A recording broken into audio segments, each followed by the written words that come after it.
Hey everybody, I'm at Fort Gaines outside of Dauphin Island, Alabama, site of the Battle of Mobile Bay. During the course of the Civil War, the Confederacy's only chance of survival was its ability to trade for war supplies. Of course, the Union knew this too, and as soon as the war began, so did a blockade of southern ports. This Anaconda Plan would see the Union Navy attempt to stop all trade in and out of port cities on the Atlantic seaboard and the Gulf of Mexico. After New Orleans fell to Union forces in April of 1862, the only major port on the Gulf east of the Mississippi River was Mobile, Alabama. The Union was determined to stop the Confederate blockade runners from supplying the South. Yet, Mobile presented a difficult challenge for Union Admiral David Farragut, as the city sat on the large Mobile Bay, whose 40-mile-wide entrance was guarded by two stone forts on opposite sides of the bay, Fort Gaines on Dauphin Island and Fort Morgan on Mobile Point.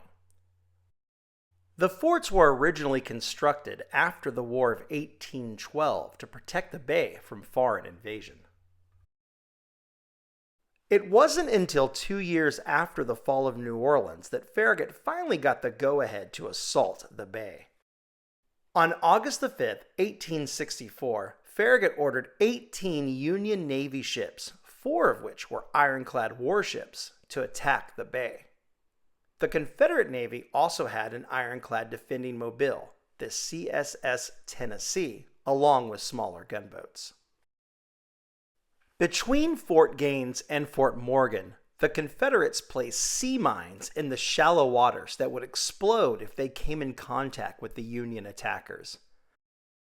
These mines, known as torpedoes during the Civil War, meant that Farragut's fleet would have to pass through a channel uncomfortably close to the batteries of one of the forts. Farragut chose the eastern side of the bay's mouth with a plan to use his ironclads to shield the rest of the vulnerable wooden ships from Fort Morgan's guns. In the early morning of August 5, 1864, the attack began. The Union ironclads, the USS Tecumseh, Manhattan, Winnebago, and Chickasaw, led the attack, followed by the rest of the fleet, including Admiral Farragut's flagship, the USS Hartford. Fort Morgan's 46 cannon fired back. In the mayhem, the USS Tecumseh hit an underwater torpedo and quickly sank, with the loss of most of its crew. In the confusion that followed, the lead Union ship stopped. Frustrated, Admiral Farragut supposedly sent the order, "Damn the torpedoes," full speed ahead. The rest of the Union fleet made it past Fort Morgan unscathed and engaged the Confederate ironclad Tennessee. The Confederate ship attempted to take on the entire Union fleet, with its chief strategy to ram the Union ships. Yet the Union fleet was evasive, and the Tennessee was surrounded and pounded with cannon fire until submission. Now that the Union Navy controlled the middle of the bay, 3 days later, Fort Gaines, who could now not be resupplied, surrendered. Fort Morgan held out until August the 23rd, but it too was forced to raise the white flag.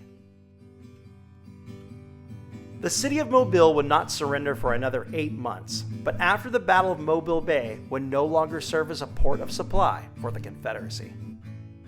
Both Fort Gaines and Fort Morgan have been preserved and are open to the public today. Both feature period cannon and are considered some of the nation's best preserved Civil War era forts. The USS Tecumseh is here too, capsized a couple of 100 yards from the shore of Fort Morgan. Visiting the forts is also made easier by the Mobile Bay Ferry. This 40-minute ferry ride gives excellent views of both fortifications. Just watch out for the torpedoes.